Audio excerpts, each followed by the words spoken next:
Port మొత్తం మన సొంతం కావాలి ఛత్రపతి, నాకు ఎలాగైనా కావాలి. తమ్ముడు మీ వదనకి పోర్ట్ మొత్తం కావాలంట. ఆ మంత్రిని ఆ గోచిరావుని పిలిపించు. ఆ బాచే గోచి వాడిని కూడా పిలిపించు. ఇల్లు ఇల్లు ఆ పోర్టు కావాలన్న లంజ ఏది?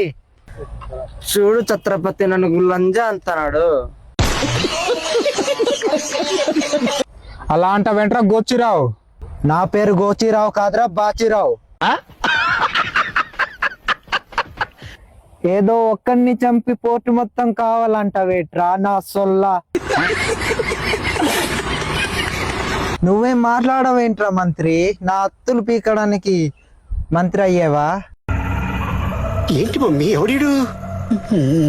పోర్ట్ మా ఆవిడది. వాడిపోతే వీడు, వీడిపోతే నీ అమ్మమ్మ కూడా నీ అధికారం కోసం కూడా ఎగపెడితే కాట్రాజు చంపినట్టు చంపి పారదెంగితా నా కొడక. నువ్వేం పీకుతావురా నా సొల్లా? నువ్వేంటి మంత్రి మాట్లాడవు? డజన్ గాజులు కొనివ్వాలా?